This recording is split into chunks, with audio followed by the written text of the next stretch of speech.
Hello friends, welcome to yet another captivating session of Wisdom Zone. This is Shubro, and friends, today I have another fascinating video because in today's video I am gonna give you super useful English idioms for your English conversation, and you can incorporate all these super English idioms in your writing also. So it is my earnest request to all of you, please watch this video carefully till the end to learn all the super English idioms I'm gonna discuss today.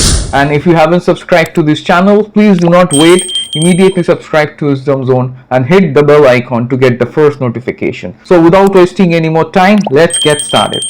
3, 2, 1. So friends, welcome back once again to this fascinating video on super useful English idioms. And as I have promised, in today's video you are gonna get some super useful English idioms. So before I go ahead, let me quickly inform all of you that you will find some more advanced English idioms and more important idioms in the description, because I have provided all the links related to important idioms in the description. So if you haven't checked those videos, please do not forget to check the links given in the description. So without wasting any more time, let's get started with today's 10 super useful English idioms.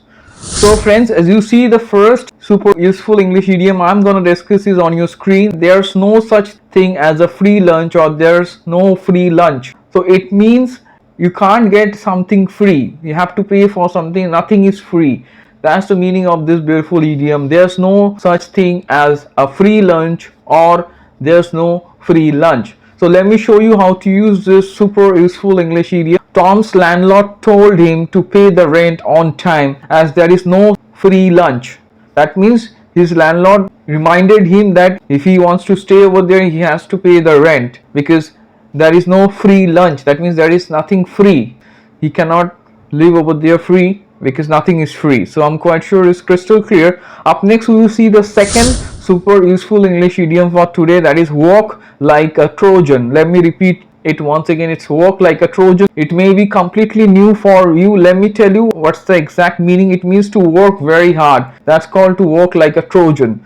So let me show you how to use it. As you see the example on your screen, I had to work like a Trojan to finish my last assignment. That means I had to work very hard to finish my last assignment. So I'm quite sure you have understood. Up next we will turn our attention to the third super useful English idiom for today, that is on your screen. Let me read it out. That is burn the candle at both ends.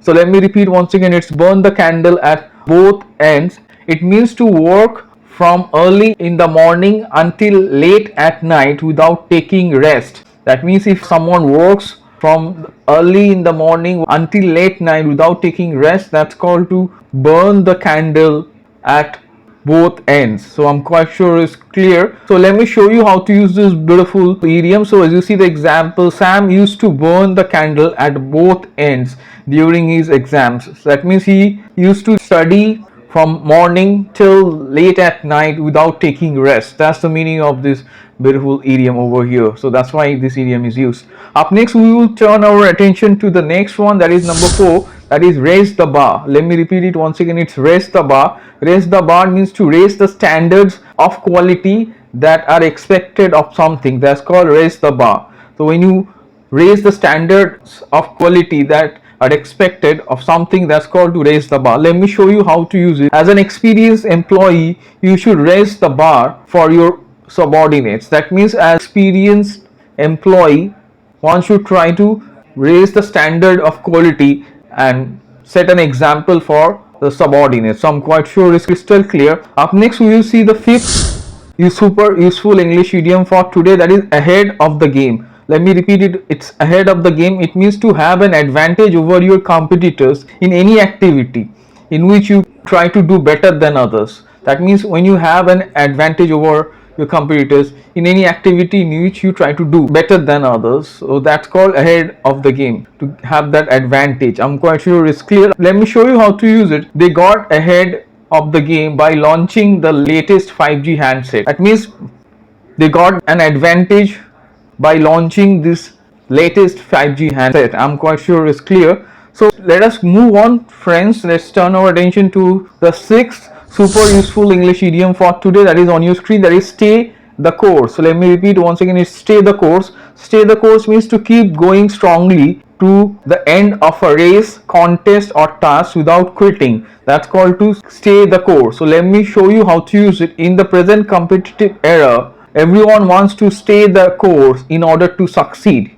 So that means everyone wants to continue till the end of the contest or race in order to succeed. So I'm quite sure you have understood. Up next, let's focus on the seventh super useful English idiom that is on your screen, that is move mountains. It's a very useful one and I'm quite sure you must have guessed it. It means to do something that seems impossible. That's called move mountains. So let me show you how to use it. My teacher believes nothing is impossible. If you work hard, you can move mountains. That means nothing is impossible. You can even move mountains if you work hard. So I'm quite sure it's clear. Up next, we will focus on the eighth super useful English idiom for today, that is get a move on. It is a very useful one for spoken English. Get a move on means to hurry. Let me show you how to use it. We need to get a move on or else we are going to miss the train. I am quite sure it's crystal clear. If we do not hurry, we are going to miss the train.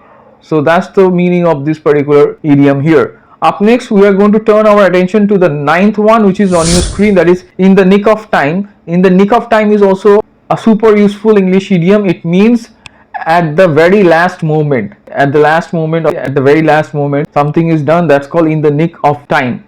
Let me show you how to use it. Ben finished writing just in the nick of time. That means just at the last moment he finished writing. So I'm quite sure you have understood. So friends, let us turn our attention to the last one for today, which is number 10th. As you see on your screen, the 10th one is take someone by surprise. Take someone by surprise is also a super useful English idiom for your spoken English. It means to surprise someone. To suddenly do something to surprise someone is called to take someone by surprise. So let me show you how to use it. His sudden reaction took me by surprise. That means his sudden reaction surprised me. So I'm quite sure you have understood how to put it in a sentence, this beautiful English idiom. So friends, today again I gave you 10 useful English idioms. They are super useful, so try to incorporate them in your conversation and you can incorporate all of them in your writing also. Please go through the examples and try to make sentences and comment below. And it is my earnest request to all of you once again, if you haven't subscribed to this channel, please do not wait, immediately subscribe to Wisdom Zone and hit the bell icon to get this type of informative video. So stay tuned for further informative videos friends, and do not forget to like, share, comment and subscribe to Wisdom Zone.